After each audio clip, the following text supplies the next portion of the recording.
Good morning. Thank you for joining me today. It is Saturday, the 22nd of January. My name is Janine McGowan and I design cross stitch as the Blue Flower. This is where I talk about cross stitch and whatever else comes to mind. So thanks for being here. All right, first things first, I'm launching right in with Stitching in Action this week, and we have two wonderful submissions. The first is from Gloria. She did the Gentle Rain, and she adjusted it to reflect not just herself as the figure, but also her dog Frankie right there by the bird bath. And I love everything about her changes, and I like the fabric she used. So thank you very much, Gloria, for sharing that with us. Okay, next up we have Sleeping Bee, and this was stitched by Marianne. She worked in a number of embellishments to this, and I'll put the full list in the notes and also on the website. But she used petite treasure braid, Swarovski crystals, let's see, sea green beads, and some Mill Hill beads on the berries. So we've got a couple photos to really showcase all that extra sparkle, which looks wonderful. Thank you so much, Marianne. And as always, these are up on the website in the Stitching in Action section. If you stitch a blue flower design and you want to share your version of it, just go ahead and send it to me. There's contact info on the website. Or if you're thinking of stitching a blue flower design or any other design and you want to see what amazing things other stitchers have done, go ahead and wander on over and you can be inspired by all the creativity up there. So thank you again, Gloria and Marianne, for sharing those. I look forward to much more Stitching in Action from you and everyone else. Next up, what I'm stitching. I am continuing on the Pilsner Memory piece, which is a version of Marianne Mitton. Let's see if I can get that, from Merrywind Farm. Lovely piece, and it's a little bit hard to see because it has an actual photograph for the cover, but it has a very pink palette, which is actually the reason why I chose it. I thought that was unusual and I really loved it. And then of course I got drunk with power and changed it all. So here's where I am so far, and this is a big one, so it's tricky to get it all in here. Let's see. But you can see the top border all the way up. Let's see if we can get a little bit more light happening. There we go.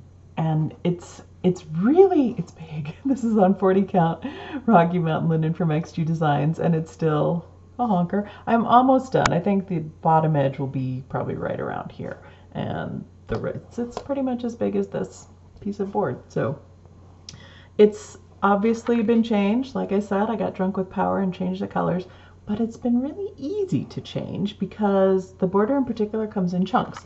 So I would do a section, pick the colors I wanted for that section, stitch it up, move on to the next section, pick the colors I wanted, stitch it up. So got some wobbly bits there. But it's been a lot of fun, and I'm just enjoying wandering around the design.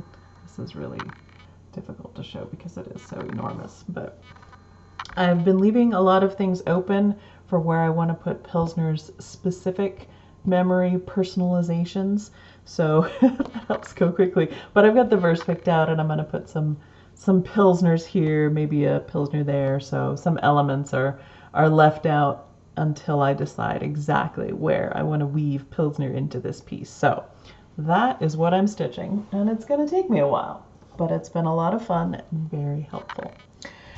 All right, Stash Spotlight. Now for this one, I want to share an amazing gift that I've actually been meaning to share for quite some time and just keep thinking of at the wrong times when I'm at work, which isn't helpful. So this is a gift that I got over a Christmas Smalls exchange with the Tudor Sampler Stitchers, and this came from Kristen, Bluebonnets and Whiskey, on Instagram. I'll put her info up there. But first off, gorgeous project bag with this lovely little fabric covered button. So cute on the pull, so very beautiful. Got some nice coordinating blue chenille. Y'all know how much I love chenille because it covers up my wonky stitching, so that's always nice. And then the main fantastic piece, this beautiful heart pillow with scissors on it, and on the back an amazing verse My scissors are special to me. They're made to cut threads specifically. If you use them on paper or tape with glue, I will cut you. And she wrote the verse herself. Fabulous, Kristen. Beautiful work. Also, I'll put some pictures in a minute, but also this lovely little fob pinky. Let's see if I can get the camera to focus on that.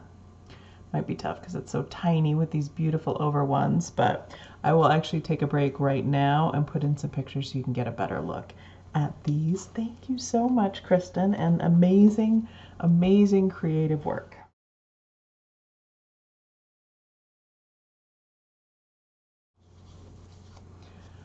All right, next up, the world around. This is actually a bird, the Gambel's white-crowned sparrow.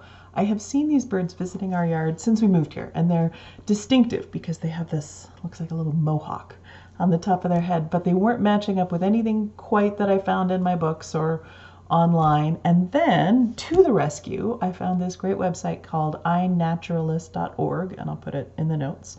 But you can punch in your very own zip code and see actual people who know things about the natural sciences putting photos and telling you what exactly something is, which is how I learned that this bird that's been visiting my yard for years is a Gambel's white-crowned sparrow. Apparently there are lots of very similar types of white-crowned sparrow, but I'm going with Gambel's because that seems to be the consensus, and because I can't really tell the difference in what they're saying to differentiate them. So Gambel's it is. Also, since I said the top looks a little bit like a mohawk, apparently all the white-crowned sparrows can sort of flare up their crest feathers, but in the Gambel's it's a little bit more pronounced, and I have noticed that in the yard. So anyway, Gambel's white-crowned sparrow. There you go. All this time, and who knew? So maybe if you have a minute, wander over to inaturalist.org, punch in your website, your zip code, and see what's living in your area that you haven't been able to put a name to yet. All right, question. Last video, the question I'd asked was for a weather phenomena that's specific to your area, and I got lots of interesting ones to look up. Thank you very much. So I shared the pogonip, the freezing fog we get here in Nevada. This time, I've been watching a lecture series on botany, and one of the things that they brought up in the introductory lecture was plant blindness, where we're not as aware. We might immediately notice an animal in our vicinity, people's pets, wild animals, whatever, but we don't always notice the plants to the same degree. And so it was talking about being more aware of the plants around you. There are certainly plants that I am aware of because they're right outside my window, or I'm watching to see when they're going to bloom, like the pussy willow, or it's where I put the bird seed, so I check in on it every day. But there are also a lot of plants I don't notice as much, so I'm trying to challenge myself to be more aware of the plants. And my question for you is, what is a plant that you see every single day?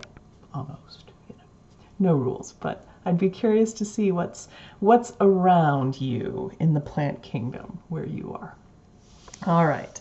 Best thing this week is market. The Nashville Needlework Market is still on. We're continuing to plan. I've got lots of good stuff coming. Very excited. I think we're all very excited, and it's looking more and more like we're going to actually be able to go to participate with appropriate precautions. So that's something huge to look forward to. And that is absolutely my best thing right now. Although it's also the thing that's giving me lots of extra work, but I'll take it. All right, last time we had a giveaway. It was this beautiful storm blue fabric from Barbaral Creations, looking like a gorgeous night sky, and the keyword to use in comments was star. Lots of wonderful comments.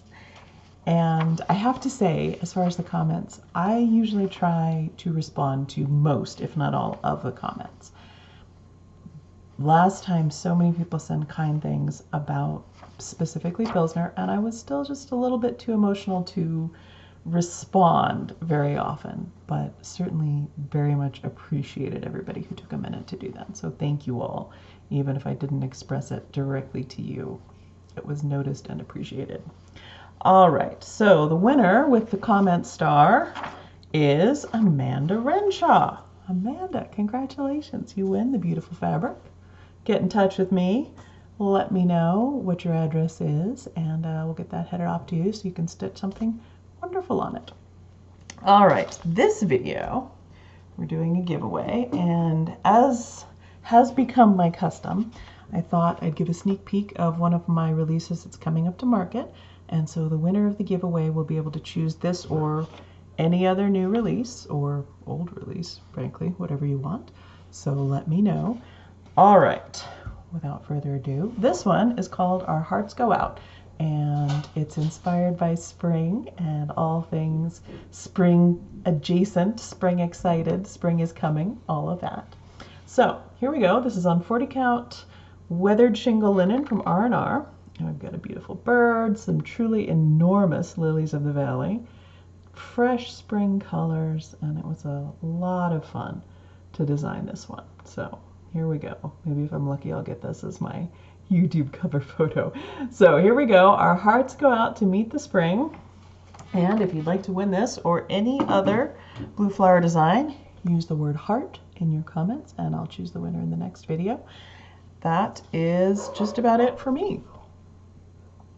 Announcements this week. We had a little pause because Rye was barking, but I think we're good.